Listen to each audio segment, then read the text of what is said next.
the Institute of Economic Affairs has over the last 4 years taken to observe International Women's Day by celebrating the work that has been undertaken by women, sometimes by those in the Institute of Economic Affairs. But as you learned today, we'll be celebrating a renowned economist. We'll give you the reasons why.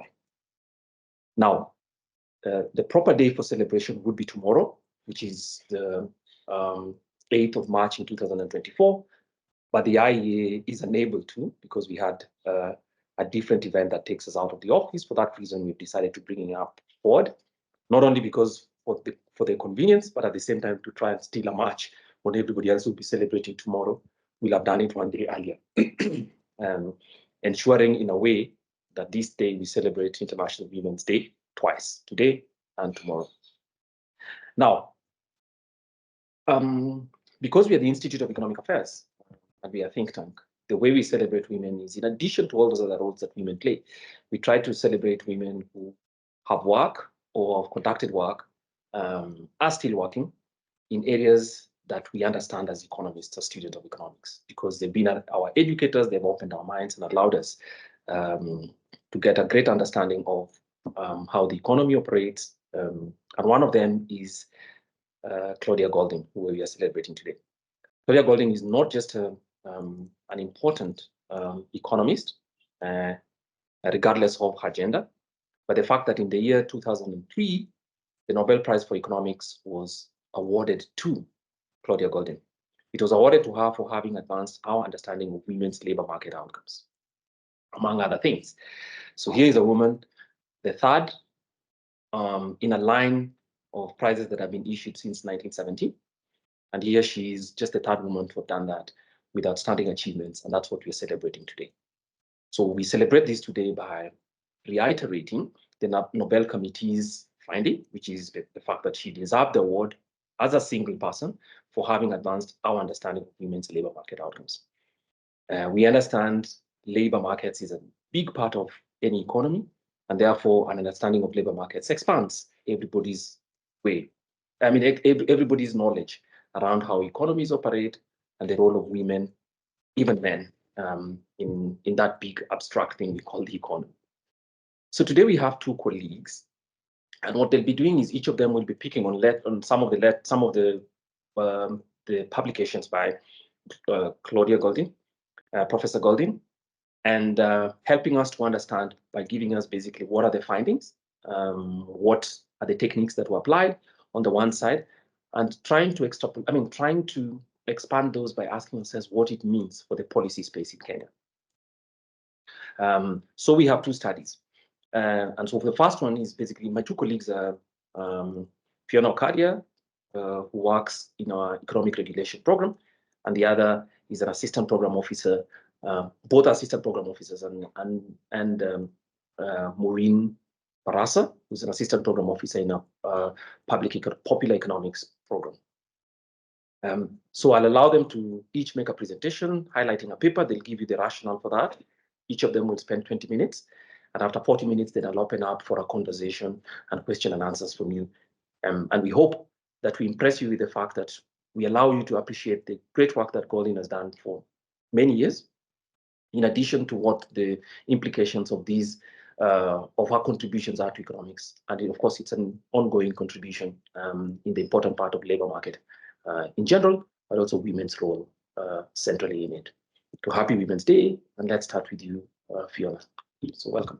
So I'll be speaking on the U-shaped female labor force function, just gathering some insights from Claudia Goldin's economic development and history paper.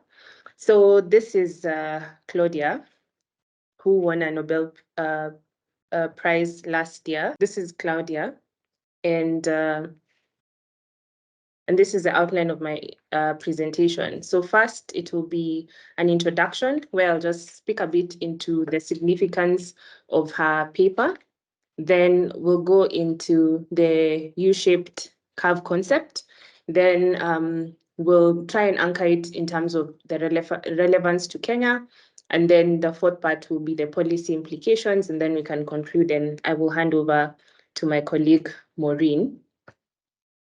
So first, in terms of the significance of this paper, so in the late 90s, Claudia was able to assert that women were more likely to participate in the labor force before the rise of industrialization.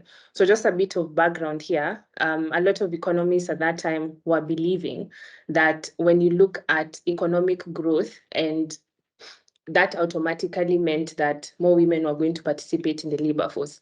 So these were some of the things that Claudia tried to demystify in her paper. And she was able to just look at the women's labor participation in the US for about 2 centuries. And also the cross-section of the data was from 100 countries.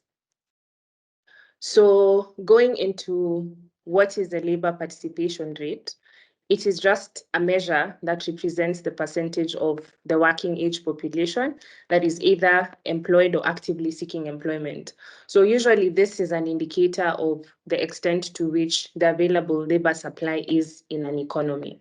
So in terms of the key factors that are influencing women's participation in the labor force, there were five main points through very many different studies that Claudia did.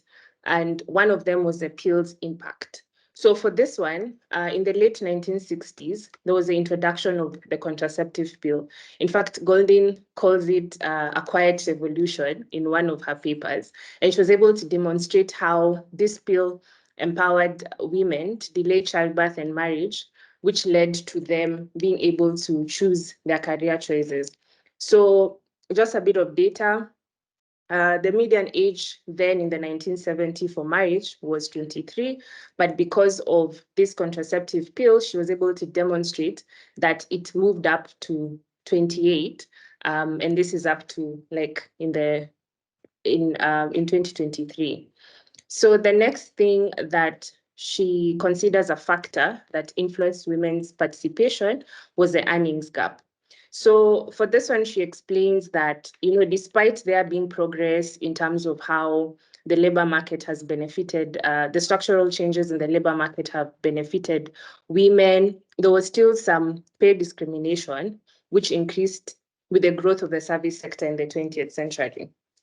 So she does explain that indeed, yes, there are both internal factors and external factors. One of the factors that she brings about was just the segregation of what was considered male or female jobs. So you'd find that for the female population, jobs such as construction work or whatnot, those were considered mostly male jobs. So the women would probably the women would be in jobs like the clerical ones or the sales jobs, but the men would not be found, or rather their numbers were limited in those kinds of jobs. Then the second thing was the aspect of sex discrimination in wages for similar types of work, where you find that if I have a male colleague, we have the same job description, we do the same work, but we are paid different amounts. And then the third was just gender bias, in which some employers felt that it would be easier to hire men compared to women because, women at a particular age, they have to provide maternity. At the same time, you'd probably still have to pay them. And then the fourth was where there was now the glass ceiling, where women are hired, but they're not necessarily considered for leadership positions. And you can even see this in the Kenyan context, and you look at the education sector, where I think it was about 2 weeks ago, we were looking at the education numbers, and it was very clear that when you look at the number of female teachers, they're much more than their male counterparts. But then if you try and look at the same data in terms of the female head teachers, then you can see that disparity. So the male head teachers are more than the female head teachers. So this just tries to show that point of where, women are hired, but then not really considered to lead organizations or to lead institutions. And then the fifth, which was mostly internal, was the fact that the problem lied with women, where even if they end up getting these positions, they don't negotiate for themselves and whatnot. So Claudia does recognize that, yes, indeed, these are real issues, but she says this is not the root cause of that divergence in terms of the earnings gap. So she brings in a concept that she calls greedy work. And for greedy work, the simple explanation was the person who puts in the overtime is able to be, a bit more flexible. They would be on call, and probably the employers would call in at any time. That is the person who's able to earn more money. Now, if you look at how married women are in their homes even now, or the women generally, they're not the ones who would be more flexible. So she doesn't trivialize all these other issues, but she says the root cause actually is that aspect of greedy jobs. And just again to bring in a bit of data, even if you look at the Kenyan context, and this is data that we were able to get from the Kenya Demographic Housing Survey, they show that men earn 27% more than women in professional occupations. And then when it comes to the average wage earnings across all age cohorts, males earn 34% more than women. So yeah, so that's also there in our context. Then the third is marriage as an explanation. So for this one, she brought in the angle of societal norms and also legislation, which, for example, if I was a married woman at that time, it was better for me to stay home, raise my kids and whatnot. And then there was also the aspect of legislation, whereby there were actually specific legislation that prohibited married women or women who are pregnant from taking up specific jobs. So that then there was that significant difference, because you'd find for the single women, this was not necessarily the case. And then, so we go to the other part, which is parenthood and the income gap. And for this one, the explanation is that there were earnings between men and women became significant due to the arrival of children. So for example, if it was myself, once I get the first kids, I would take off some time from work, and then by the time I come back, my male counterparts have progressed in their careers. Of course, they earn more money, and yeah.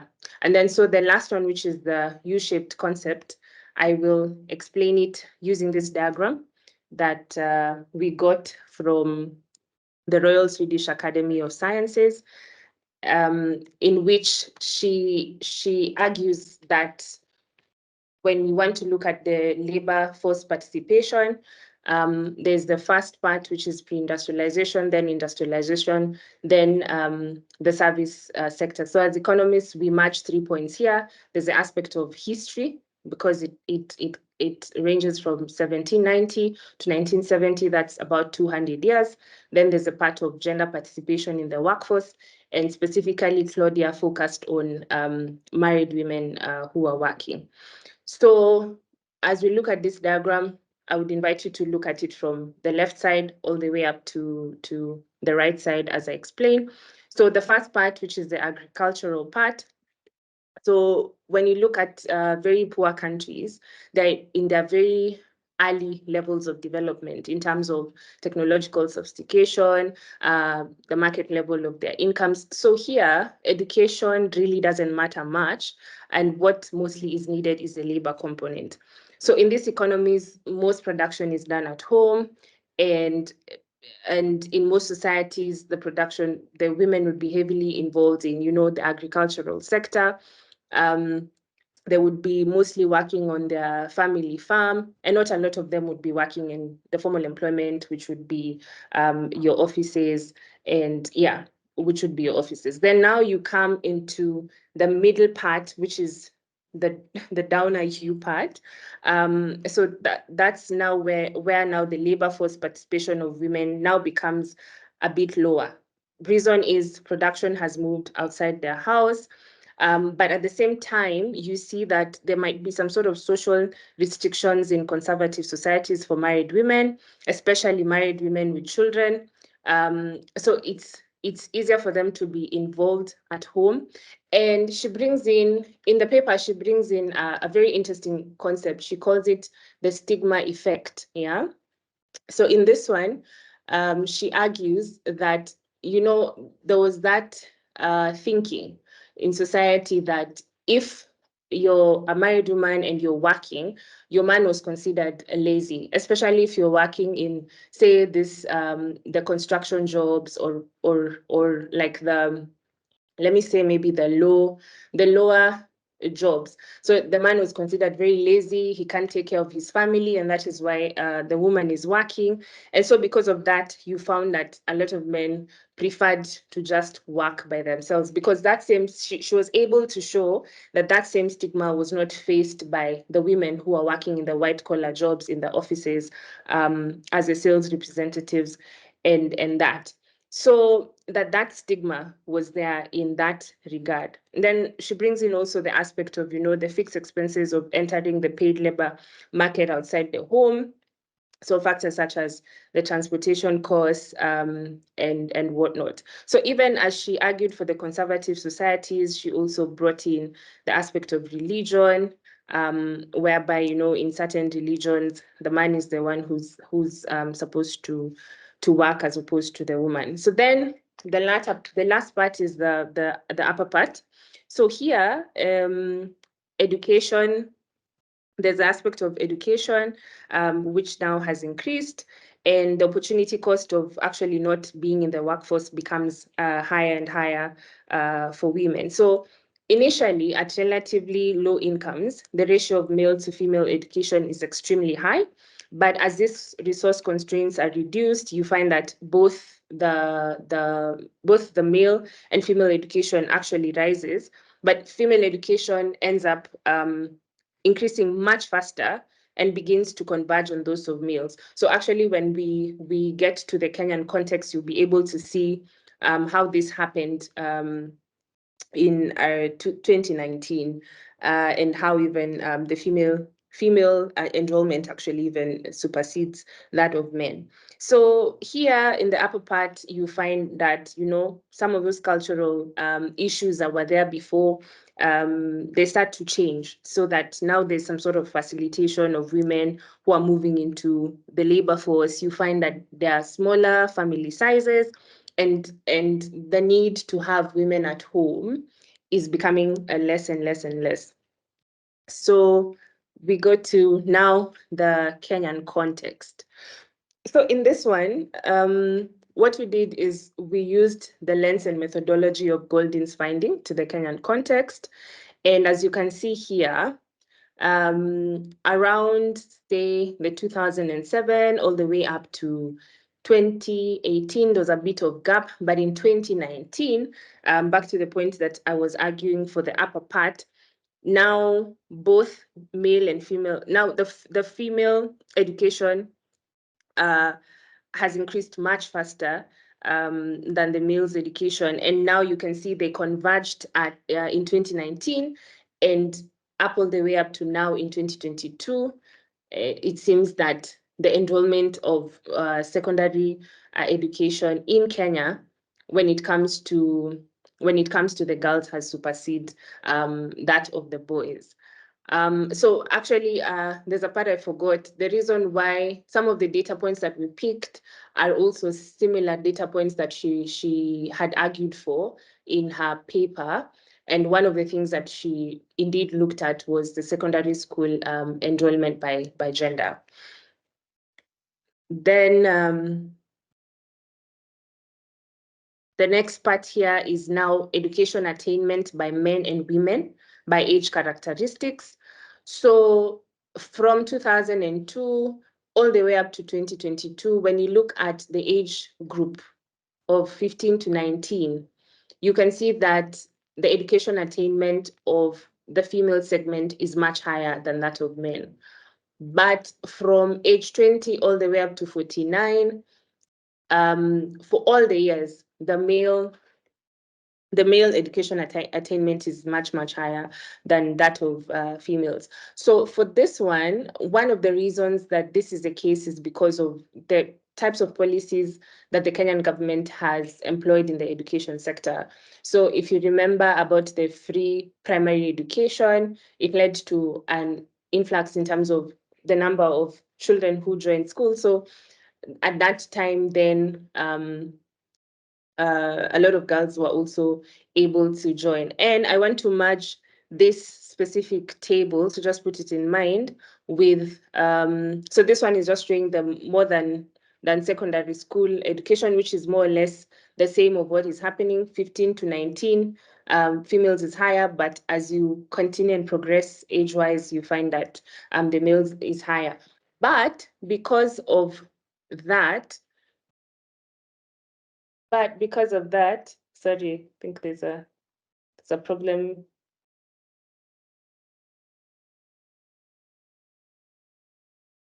Yeah, but because of that, you find that there's the median years that have been completed. Wait, no, not this one.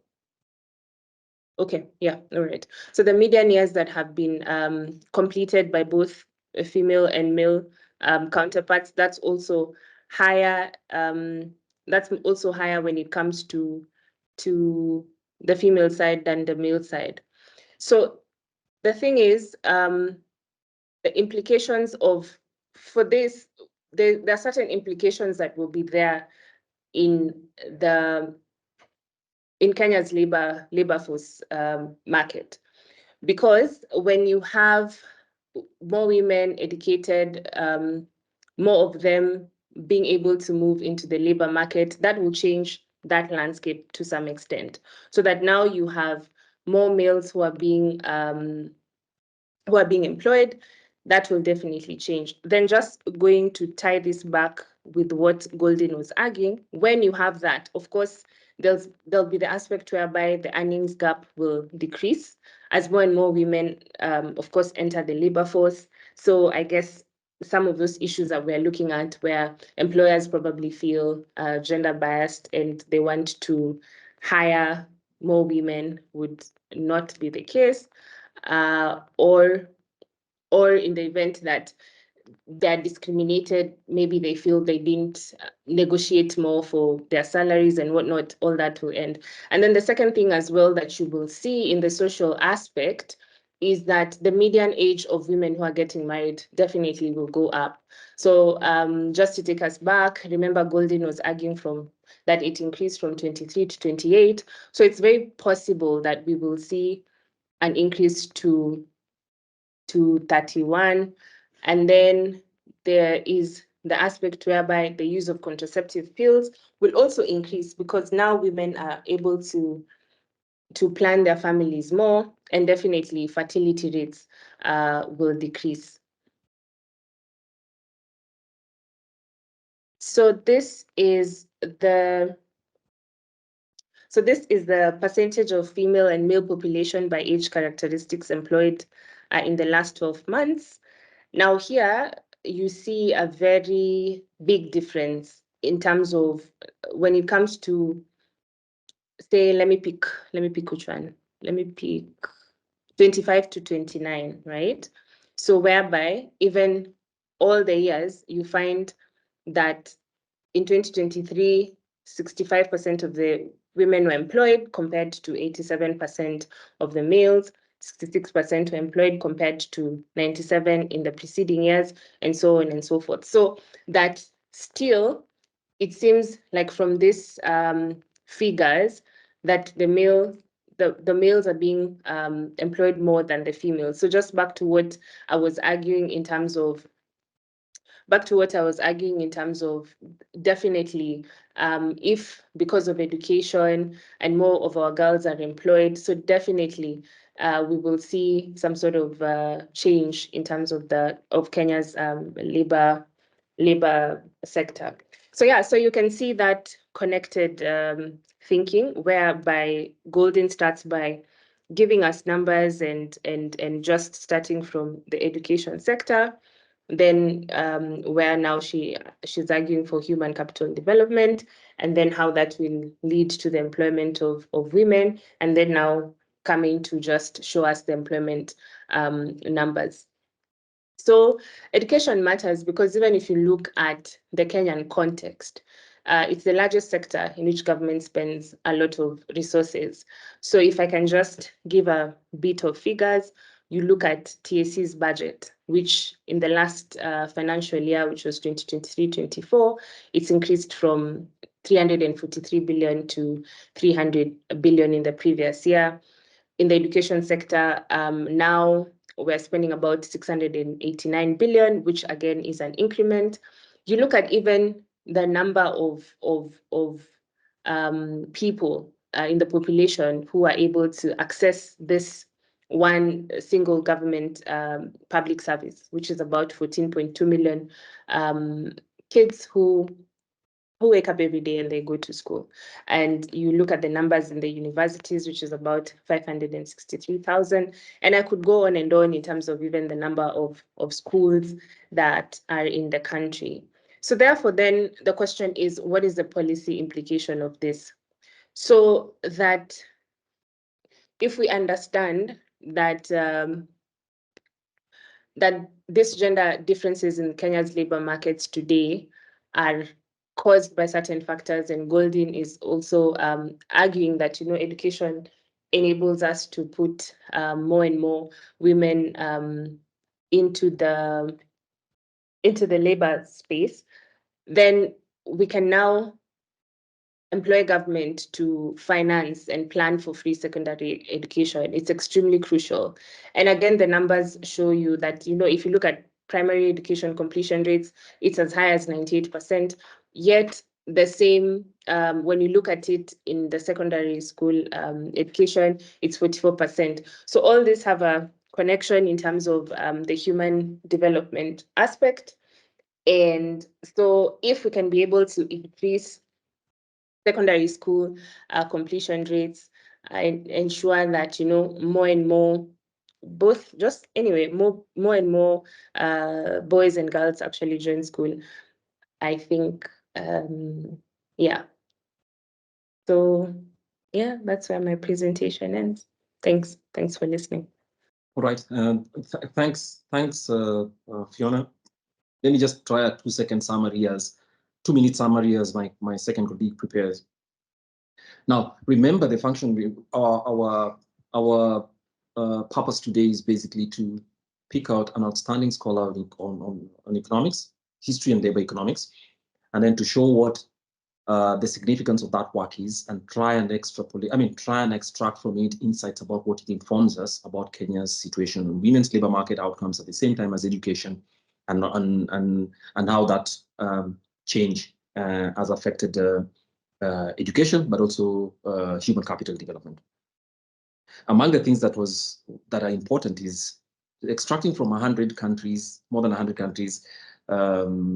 Claudia Goldin drew what is called the U-shaped curve concept, which starts with 200 years changes. And what she's asking ourselves is, how has women's labor been appropriated, or how has women employment occurred throughout that cycle?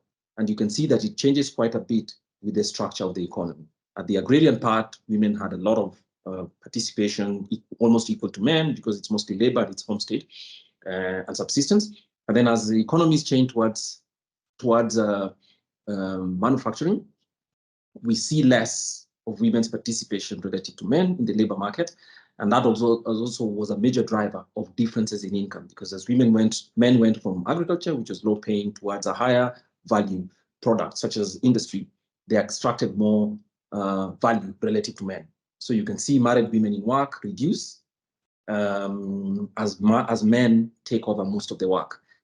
And then as society changes towards a service society again, there are major mediators or things that move that, basically women's preparedness in terms of education. So as women's education gets up, you start to see the percentage of women or the participation of women in the labor markets rise again. So this schema is important for us because one of the things Fiona has asked us to see is how changes in education and the structure of society and the economy affects the participation of women and men in the labor markets, and how that can be a driver of differences in incomes, of course, and welfare as well.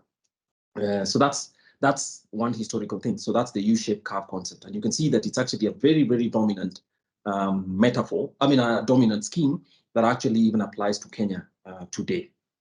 Then the second part is the centrality of education and skills. So that one of the things that's so important for how labor market participation takes place is the skills of women throughout that cycle, the skills of all society, basically. And the difference that we saw was that women had a disadvantage in terms of that education. And it's not primary education. Secondary school education is very critical, and Claudia Goldin specifically applied herself to that. And then the final one is a generic question then, is that she admits that there's a difference, and a distinct difference in the labor market outcomes, which is basically incomes for male and females. But she says that we need to be careful about hasty generalizations, because that difference is not all explained by discrimination. There's been discrimination historically, and that has been changing. And bringing us now to Kenya, a change which occurred in the US, I think about 30 years ago, is occurring in Kenya today. In 2019, for the first time, the number of school enrollment in numbers, the nominal numbers of women, of young girls enrolled in schools, went above that of boys. That will have consequences for labor markets and the kind of workplaces that we'll have in the future.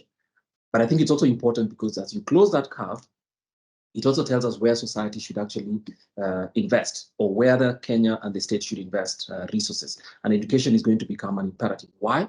Because it both drives income growth for everybody, but it's also the positive values that come with a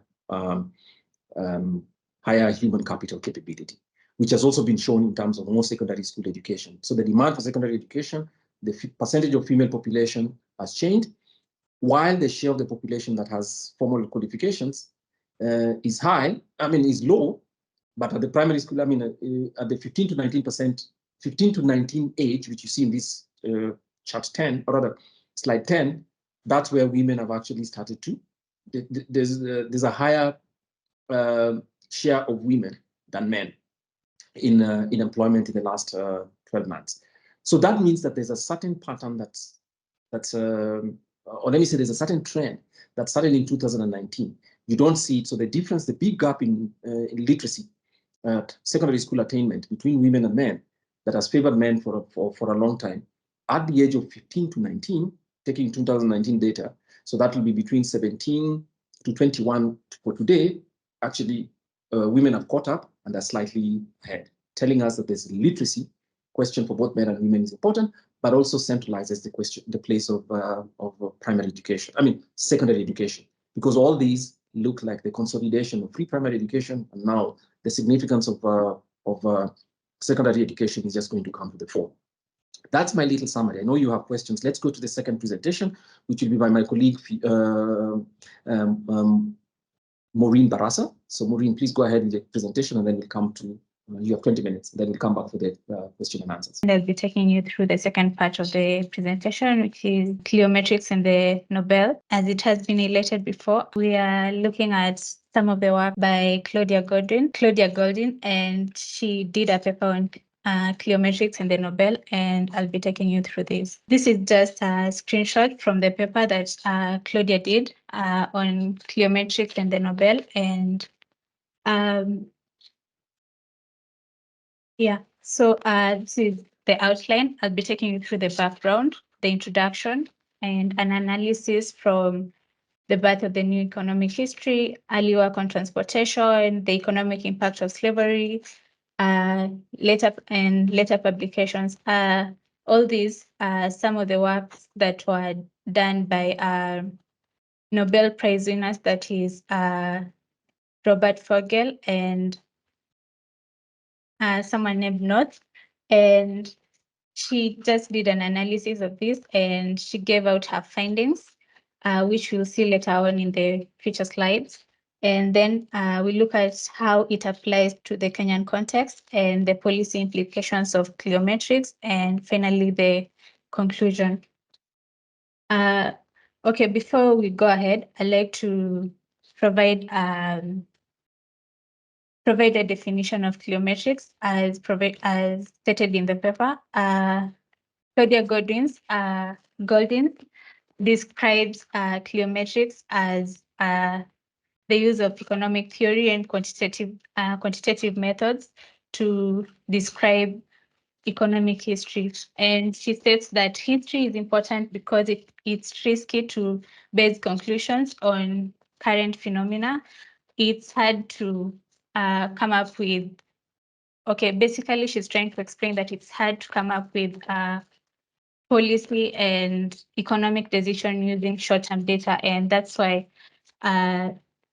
she did research and did some of her work. For instance, the labor markets, which my colleague has explained, using long-term data.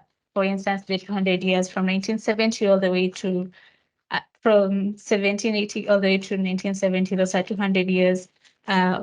Through this data, she is able to make like concrete decisions, and that's why history is important in economics, in making economic decisions. And she says the past is a great experimentation for economic ideas. So coming back to our slide, the problem that she's trying to address is the need to understand the evolution of economic history and the impact of cliometrics on the discipline. How is understanding economic history important in economics? That's what she's trying to explain. And yeah, because before it was based on empirical studies, just observation and making economic decisions. But if we use, say, long-term data, it's easier to make better economic decisions. And the objective of this is to explore the application of economic theory and quantitative methods in studying history through the lens of cliometrics. And the analysis, she does an analysis of contributions from Robert Fogel and Douglas North to explain the whole transformation of economic history from the empirical methods all the way to using statistical methods and quantitative analysis.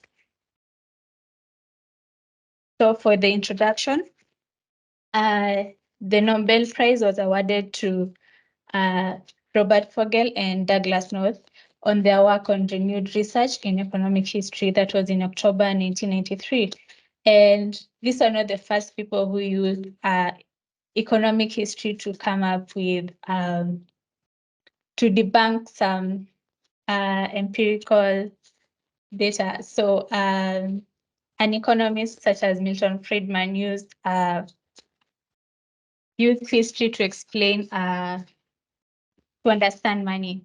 Yeah. Then she did a historical analysis approach from their work, and she's explained it in four steps. That's the birth of new economic history, which I've labeled as economic history in my slide. Then there's the early work on transportation. On the early work on transportation, it was believed after the American Civil War, it was believed that rail transport is the one that was more or less like the engine for economic growth. And he's used a thought experiment to prove it wrong, to counter the facts that was believed before. And I'll explain this in the future slide. Then there's the economic impact of slavery, and they both looked at it from different perspectives, and she's tried to analyze this, and she's also looked at later publications in the field. She shed light on the methodological shifts and key findings in economics using the adoption of cliometrics, and she's also used it in her work. So this is more or less like the methodology in coming up with her findings. Then we have the new economic history. This explains the birth of the new economic history, and it started in the early 1960s. Ideally, before it was through using of empirical data to make economic decisions, but it later came on to be, they formalized it, and formalizing the field, they use statistical methods and quantitative analysis to counter some of the facts that were believed before. And this was a significant shift in economic history. And Claudia Goldin has been advancing and connecting the use of cliometrics, and she's also applied it in her work, like we've seen before. So basically, in this new economic history, Fogel has based his work on the thought experiment on what the US would look like if railroads had never been built. So he used data to create a scenario to debunk the common belief of railroads being the main driver for economic growth. And his findings countered the common belief. Then Douglas North measured his work on the role of institutions and organizations in economic growth. And Robert North looked at it in a way that different institutions and how an institution is planned through different factors is what contributes to economic growth, unlike the belief it's just one thing. For instance, technology is what drives economic growth. Then we look at the early work on transportation. So Claudia shed light on the impact of infrastructure, that's majorly rail network and ocean shipping costs. So for rail network, this was Vogel's work. Then ocean shipping was North's work. So she explains this through the four major pointers that are highlighted. That's the theoretical contribution, the empirical analysis, railroads and economic growth, and interregional social saving. So for the theoretical contribution, she explains Robert Vogel's work, whereby he looked at how decreased transportation costs could increase economic growth, but especially under special circumstances. This was through the scenario on rail transport and in comparison to water transport, which I'll explain later. Then she also highlighted the fact that on the importance of transportation infrastructure in facilitating economic development. Then under empirical analysis, she assessed the effect of transportation cost reductions on national income. So she assessed this from the use of social savings, which is also point number 4, the use of social savings. Well, but she explains the increase in social surplus from the decrease in transport costs. It was more or less, it had an impact on the national income, and also analyzing historical data to quantify social savings generated by improvements in transport efficiency. This is what she explains under the theoretical contribution. Under empirical analysis. Then we have the railroads and economic growth. And Vogel did a paper on railroads and American economic growth. And she looks at his work whereby he analyzed the social savings of the American railroad in 1890. And she highlights a major point, which was noted in Vogel's work, of that calculating increase in social surplus resulting from reduced transport costs. Vogel demonstrated the economic significance of railroad industry in the US. So I'll explain a bit on this issue. So for the issue of railroads and economic growth, Vogel calculated that if in 1890s, the railroads had not existed, and if instead the four major water routes, they had like 4 major water routes at that point, that was after the American Civil War, the gross national product would have declined by less than 0.6%. This is after he used data to calculate this by eliminating the factor of using rail transport, and instead chose to use water transport to transport agricultural produce, and what impact it had on the gross national products. He, however, noted that use of water was less reliable, it was slower, and it involved a bit use of land, but at the same time, the common belief that rail transport is the one that drove was more or less the engine for economic growth. He debunked the common belief using data. Next is the interregional social savings. This was one of the key findings of Vogel's research, and was the calculation of interregional social savings. It measured the impact of railroads in connecting food exporting cities in the Midwest with food importing cities in the East. And she noted the economic benefits of improved transportation networks. If the transportation networks are well linked, it reduces transportation costs. And under this,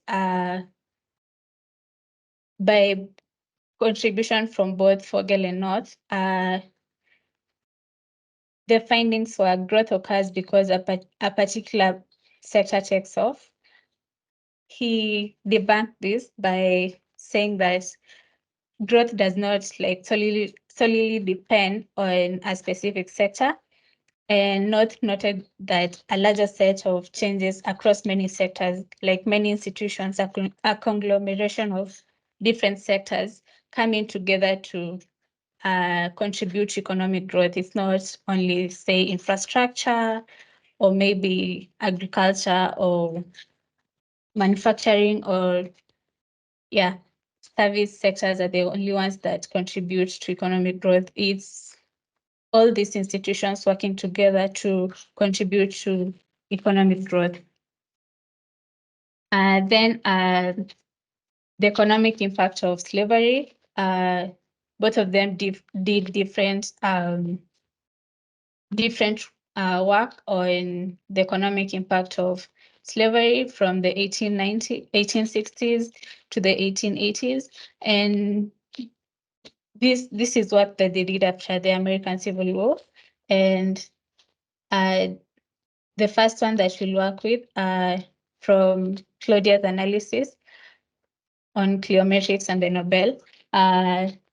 He did a comparison of economic growth between South America and North America. So for South America, they had a higher per capita income in the 1860s, and it reduced in real terms in 1880, and it got to a certain point where it stagnated. And he notes that the stagnation in income per capita was due to geographic pattern of trade in the antebellum period, which he explains the South used to trade their goods to the North, to Europe and other different parts of the world. But instead of trading their investing the money locally, they sort of imported most of their goods back, and there was less that was invested locally. And at the same time, there was segregation between the rich and the poor during that time, where the rich were the masters and the poor were the slaves. So the slaves didn't get education during this period. They were denied education, and if education was provided to even the rich, there was like poor public service delivery, and this derailed their growth. We've seen the importance of education from the previous slides and how it contributes to the labor force and growth in income levels and generally economic growth. Well, North America, he compared it with North America, which did the opposite. They had more equality of income and wealth. They reinvested their earnings from selling their goods locally by building their local industries, as well as giving a chance to slaves to gain education that's building on human capital. And through this, they were able to trade between the masters and the slaves. Trade occurred between the two, which explains the next point on Pareto improving trades are generally impossible between masters and slaves in a caste and race-based society. So for this, Douglas explains that when institutions serve to enrich one group at the expense of another, that is, masters are enriched at the expense of slaves, it does not matter that these institutions also reduce the potential income of the elites. So you more or less explain that there's no assurance more efficient institutions drive out the less efficient ones if there's presence of Pareto improving trades. Then Fogel, as Claudia explained, his work was more on organizational innovations allowed an oppressive institution to flourish. This was the use of slaves during the slave trade era to increase economic growth. There was an experiment between slaves who were having freedom and those who were less free. So he explained between the both, and his general conclusion was that organizational innovations allowed an oppressive institution to flourish. So generally, economic growth was driven from the presence of slaves. Then these are the later publications that Claudia reviewed from both Fogel and North. Just a disclaimer, both Fogel and North, these Nobel Prize winners are past. So the publications that they did later was North's focus on institutions and Fogel's research on nutrition and productivity. So North continued his work on how institutions work together to increase economic growth, and Fogel was working on how nutrition and health influence productivity. Those are the papers that they did. Then she looked at it from different angles. We have the historical perspectives, whereby she notes that by tracing the evolution of institutions, economic systems, and technological advancements over time, they provide valuable insights into the factors driving economic growth and development. So if I'll take you back to the point of economic history, it was also noted that history was important in building of institutions, laws, because most people tend to borrow back from what happened in the past through the use of data. So on historical perspectives, she notes that both of them used they drew their work from different historical perspectives to analyze the current economic issues. Then there's the comparative analysis, whereby she explains note studies on economic performance of different countries, particularly those in the former Soviet bloc. They offered comparative analysis that highlight the diverse impact of institutional structures on economic outcomes. And she notes that from his work, these comparative studies provide valuable lessons for policymakers and researchers seeking to understand the role of institutions in shaping economic decisions. So it's more or less influencing his work on how institutions enhance economic growth. So it's still connected. It's still connected to his past work all the way. It's more or less like a continuation. Then we have the continuation of research agendas. So for this, it's tied to the comparative analysis and historical perspective, whereby it's a continuation of their previous work that they've been doing on institutions and building on economic history perspectives. For the findings,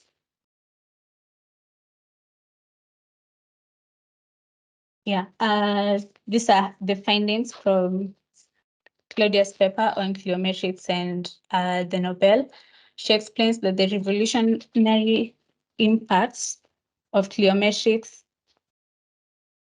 on economic history. She explains the use of economic history tied with data and quantitative analysis to drive economic decisions, and she places an emphasis on long-term economic analysis. Remember, we mentioned that our use of long-term data is best in making economic decisions compared to short-term data. And she explains that it challenges, or rather counters, historical beliefs, because most of the decisions that were made before were based on historical beliefs as opposed to using data. And she also explains the integration of economic theory and quantitative methods to provide a better outcome. And how is this relevant to Kenya? Cliometrics provides valuable insights into economic history key sectors, that is agriculture, manufacturing, and services. By using data, it's easier to make policy decisions that affect these key sectors, and adoption of economic analysis techniques uncovers hidden patterns and trends in historical data. It's easier to, for instance, my colleague explained high enrollment rates in 2019, and uncovering the trends, or rather these outliers in data, can be done using economic analysis techniques. And also analysis of historical data is relevant in predicting uncertain phenomena. For instance, the case of pandemics. Using the historical data makes it easier to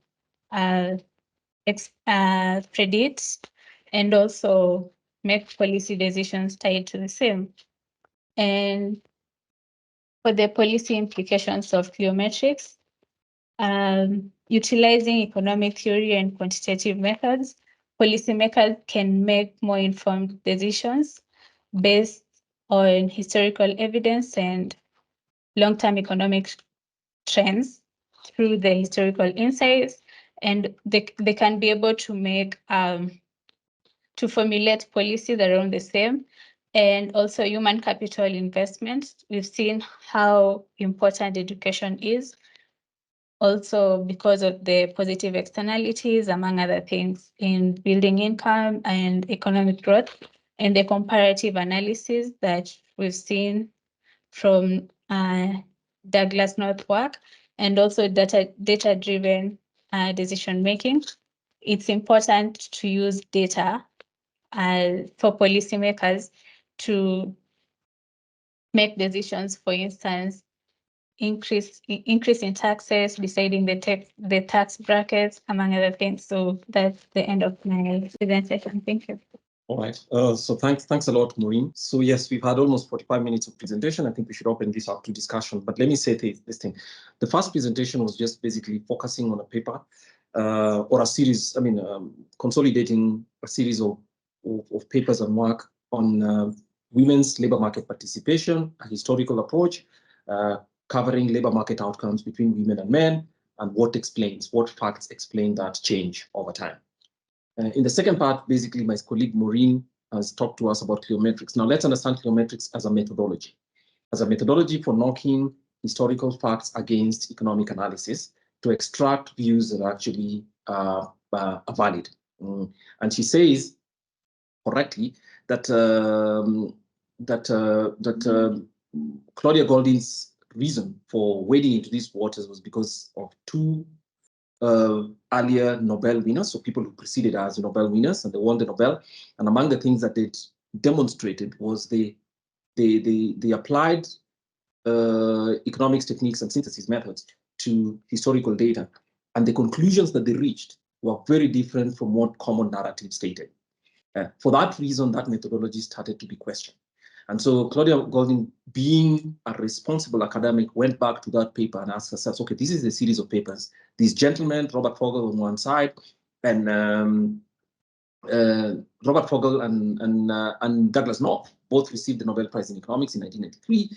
Why can't I examine these methods to verify their validity, which is rare in the academy? And so she had these cliometrics and the economics and went through trying to synthesize and actually to explain to people what the findings of these gentlemen were, to try and validate that methodology, because she also applied it. Remember, she studied 200 years. So on the first paper was basically empirical findings. The second paper was how a methodology called cliometrics, which knocks together economic data, economic facts against historical issues, and it gives us a far greater understanding. She goes through this by talking about railways, for instance. Many people maintain it. They even talk about that in Kenya. That the railways created Kenya, and the railways therefore contributed disproportionately to Kenya's growth and development. That used to be the claim in the US, and it was taken as a given until here comes Douglas North and asks, the cliometricians, Douglas North and asks, is this necessarily true? And his finding was that actually railways created a very small proportion, and without the railways, it would not be possible. So what they used was counterfactuals, and a counterfactual is to ask, if you're saying that the railways created the US growth disproportionately, it means without the railways that would not happen. And then using basic techniques, separated those two and found out that the actual railways were very, very modest part of that contribution. Whether they've resolved that public understanding is not. Many people still talk about the US and railways, and we talk about that in Kenya as well. I think the two ladies who made the presentation today maybe have some homework. They need to use the cliometric technique as well to examine whether the Kenyan railways, and especially the SGR, well, the SGR is futuristic, but let's talk about the Kenyan railways that the British established in 1896, started in 1896, finished in 1901, actually contributed as a greater part of Kenya's economy to Kenya's economic success, to the extent that we can call it success, as much as is possible. So its relevance is quite real. It helps to resolve some of those historical debates. And then on slavery, there's a belief, Robert Fogel, a fantastic piece of work which he also published. Robert Fogel talks to us about the fact that there was a claim that most slave holding people did not make much money for it. It never made anybody rich because slavery was actually not profitable. Again, taking data, dispensing with his own feelings about this, went back there and found out that actually slavery created substantial value for those who did it. No wonder they were prepared to fight a civil war to do that. Again, the data spoke. It wasn't a very popular view. For that reason, this cliometrics question was because people were not necessarily opposed to cliometrics. But I think what it tells us is when cliometrics or some techniques are applied to historical issues for which people have different views or have a political reason to believe one or the other, it can create discomfort. But its validity, I think, is one thing that she confirmed. I did that as well with education. So in general, telling us about work on transportation, economic history. In general, her application confirms that this is a good approach, and it helps us to clarify narratives, even if it sometimes answers questions with answers that are uncomfortable for people to bear. So it's both a methodology and, it's a methodology, but it's also a subject often in itself. Broadly accepted that the Nobel Prize certainly did. So she did this which is basically 30 years prior to her own winning of the Nobel Prize, right?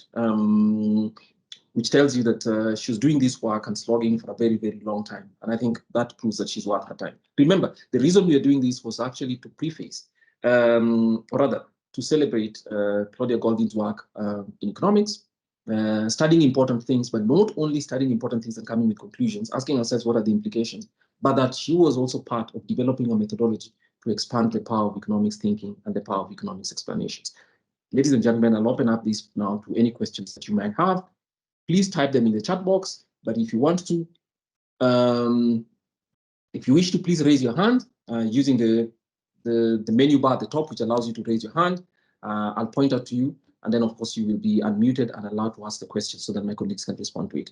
Anybody with a question? Thanks a lot, Kwame, and thanks a lot, Fiona.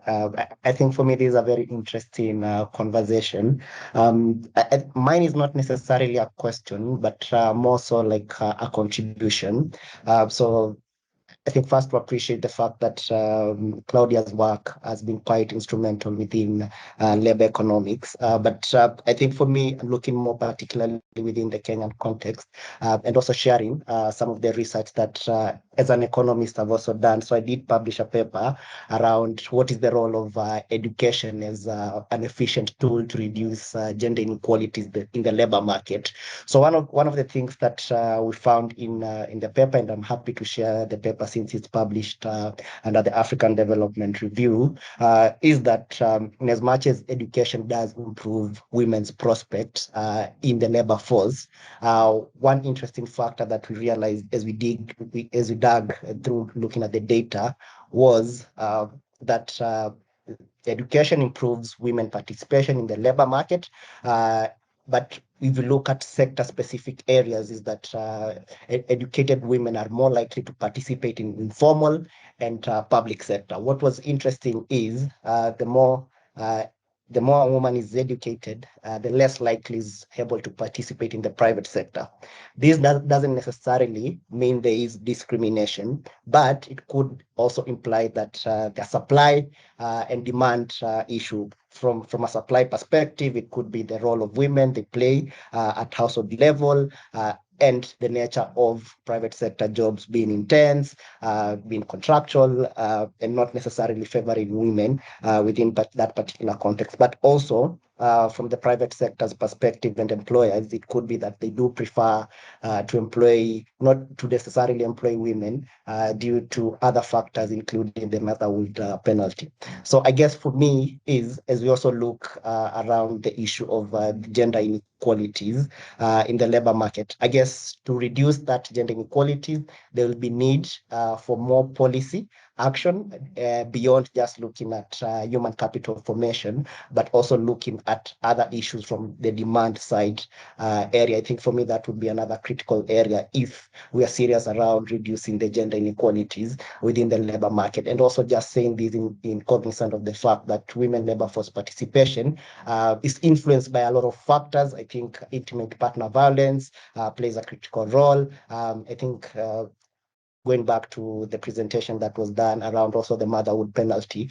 So I guess my contribution to this particular discussion is addressing gender inequalities within the Kenyan context, and more broadly, even in the sub-Saharan context, we need a mix of policy actions beyond just looking at the human capital formation. Thanks a lot. Fiona and Maureen, let's start with Fiona. What responses do you have for Martin? Go ahead. Sorry, Kwame, I don't have a response necessarily. I think it would be good to just read the paper. So maybe if he will send it to us and then we can look at it. But I don't have like a specific response to what he said. All right. How about Maureen? Maureen, do you have a comment? You have your comment. Okay. Well, let me say something as we wait for someone else to raise hands and see whether this has been a useful conversation. Martin, Claudia's work suggests that there are certain imperatives that there are certain things that need to be worked upon to make sure that women's participation is in the labor markets are improved, because it's also a social good. What we at the IEA usually try to do is not to speak in platitudes by saying we'll have to do other things on the demand side. It would be useful for us if you told us what those things on the demand side should be, because then that helps to actually focus the conversation around things that are testable and actually to find out whether they're helpful. So maybe I'll give you another chance to tell us what those are, because there could be a million things on the demand side, and I'm not too sure how to focus on them. So that's a part. The second one is that, yes, there might be so many things here, but, excuse me, Claudia says that there's a disproportionate contribution of education to helping to close that gap, but also to raise society's benefits from the capabilities of women. And when you looked at what Fiona showed us in her charts, Kenyan, while the number of women completing or rather enrolled in education in Kenya in 2019, in secondary education in Kenya in 2019, exceeded that of men for the first time, I think probably in our history, right?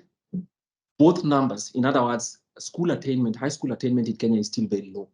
It's like 40-41%. So there's still work to be done in just investing in that capability as well. And that's what we needed to emphasize. We were not saying that education is everything, but we are saying, given the historical evidence that has been provided to us from Claudia's work, and then taking account of where Kenya is in that shape, in the U-shaped curve concept, I think it's very, very clear that the biggest policy imperatives is first to still make sure that all Kenyans are getting into school, both men and women, regardless of how, because women might be ahead from 2019 on account of enrollment, but the numbers are still very low. So there's effort to be made to raise those numbers, the quantum for both men and women, as that. And our views here are guided by the evidence and from the demographic and social change that's already occurring and that we can see, to be clear. So yes, I think that's one of the things that I could add as basically an icing on, I mean, just basically one shaping something here and there. I see there's a chart question. Let me try and find it and read it out. Okay, Martin has sent his a copy of your paper. We'll look at it. Thanks a lot, Patty. I'd like us to see whether you can come back to whether you want to clarify what are the demand factors that you mean, because that would be useful for this conversation. And I'm also conscious that we're running out of time, but nevertheless, let's see whether we'll have other questions before I come back to our colleagues to wind up the discussion. Martin, would you like to say something else? Yeah, thanks a lot, Kwame. Just to give a clarification, is that I guess since the work that I did was very much focused on looking at labor supply. So for me, I think the point I was trying to raise is that we found one interesting element is that in as much as education does improve women's prospects into labor market, what we found, which was quite interesting in our view, and I guess this calls for further research, it's around the fact that after we account for different sectors, which sectors women are more likely to be employed. I think the interesting factor, and this was contrary to the expectation, at least for us, was that additional years of education did actually reduce the likelihood of women entering private sector. And I guess one of the things that what we tried to understand, and it was beyond the scope of our study, was could it be that there are supply side issues where women might prefer not to necessarily engage in private sector. Some of the reasons not well known to us, but we do suspect it could be due to intense and demanding jobs at the private sector, or also the fact that there is a possibility from the demand side, and from the demand side, I make reference to the private sector, not discriminating women, but not necessarily preferring to employ women. It could be due to certain factors beyond the scope of the study, but one of the things that we did suspect is that motherhood penalty and childbearing, more particularly for women during the childbearing age, it's a critical factor. There's another research I've done to this particular end, and more particularly looking at the motherhood penalty and how it plays within the Kenyan context. And one of the findings that I think, and I say this not necessarily saying that I have all the answers, but I guess research would really help us unveil some of the key issues on women labor force participation. So one of the things that came out on the motherhood motherhood penalty within the Kenyan context. And I'm happy to share this particular work, was the fact that the motherhood penalty is actually quite severe for women between the age of 19 to 35. Beyond 35, the motherhood penalty disappears within the Kenyan context. And this is tested using the Kenya Demographic Health Survey for 2014. We have the 2022, maybe things have changed within the last couple of years. But just to say that I guess the question around women's labor market participation and labor market outcomes is such a complex phenomenon and can be well understood through rigorous research and applying data. Right.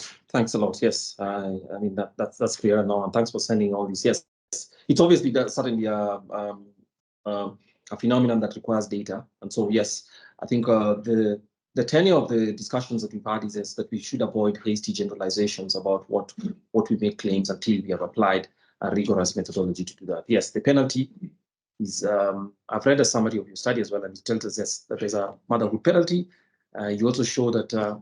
I mean, you suggest that one of the things to do that is that education will be helpful, but it is not alone in making sure that you ensure that women are employed in the informal sector. I mean, outside the informal sector and into more in private sector, because private sector demands in Kenya might be completely different, and therefore you say that an affirmative action program might have legitimacy given the variables at play. So thanks a lot for that. Let me see whether there's another. Can I have any other questions, ladies and gentlemen? If not, then I'll come to my colleagues. This time I'll reverse the order. Any final comments that you have? I'll start with you, Maureen, and then Fiona can make final comments before we close for the day. I'd like to applaud Claudia Goldin on her work. She's done exemplary work on, both the methodology by looking at economic history, tying economics to history by looking at long-term data, and also her work on labor markets, among other things. And I think it's important for people to look at her work, to go through her work, as well as I like to place emphasis on sort of reinforcing use of quantitative methods and data to make economic decisions for policymakers and everyone involved in that field. Thank you. All right. I think for me, Kwame, in wrapping up, I think it's clear the grasping of details, how men and women experience work is important even for us as economists. So the lessons are that education, legislation, changes in our culture, and specific actions such as government providing free education, specifically free secondary education, is very important in just making sure that everyone gets a fair opportunity to work. So I think those would be my few remarks as we conclude. And thank you so much, everyone, for joining us and being here with us. And I think Professor Goldin has done a tremendous job in so many of her papers. So it's just good for everyone to just find time and read what she has to offer the world in terms of her ideas when it comes to the labor market. Thanks. All right. Thank you very much, my colleagues Fiona and Maureen. As part of celebrating International Women's Day, as we said, we're doing it one day earlier just to try and beat everybody else. We hope this conversation has been useful. So I'll conclude by saying that yes, the contributions of Claudia Goldin are without doubt elite at elite level, even among economists. So she's worthy of a Nobel Prize in economics, for which we congratulate her. But at the same time, at the Institute of Economic Affairs, the function of our day-to-day was actually to try and be purveyors of the knowledge related to the work that she's done, but also to ask ourselves at the IEA about, well, what's the applicability of some of those findings and how do we do that? And we were lucky to have had somebody who's tried to measure Martin. So we are very grateful for that. And that paper has also been made available here. So we'll continue to do that. But there's work still needs to be done. well, not just to close the gaps between men and women, but at the same time to ensure that in the labor markets we provide the best opportunities for all Kenyans to be successful. In the interest of individual welfare, but also overall public welfare. And at the same time, this helps us to guide in policy discourse and education around national priorities, what should be the priority, and it remains one that obviously there's still some homework for Kenya to do, and we should apply our capability and add our voices to making sure that government invests in public education. In supporting public education, especially that at the secondary school level, because it's not enough. So to exhaust the capabilities of Kenyan women, investments in public education, especially at secondary school level, will be essential. So I thank you all. I'd like you to know that the IEA is an organization with members. We have memberships, and it's open to individuals and obviously to corporations and also to nonprofits. Please send us an email. If you're interested in joining, we'll give you information and hope that you can be a member of the Institute of Economic Affairs. Thank you very much, and have a happy International Women's Day, celebrating Claudia Goldin and many others. Oh yes, as I conclude, let me say something as well today. Another economist who's in Kenya, basically we know her, Dorothy McCormick, who passed away in the US, taught development economics at the Institute for Development Studies for a very, very long time. And her life and her memory is being celebrated today. So please make sure you go to the IDS. There's a website link. And let's, as we celebrate women, let's also leave her some thought, a few minutes of our thoughts, and hope that she rests in a good place.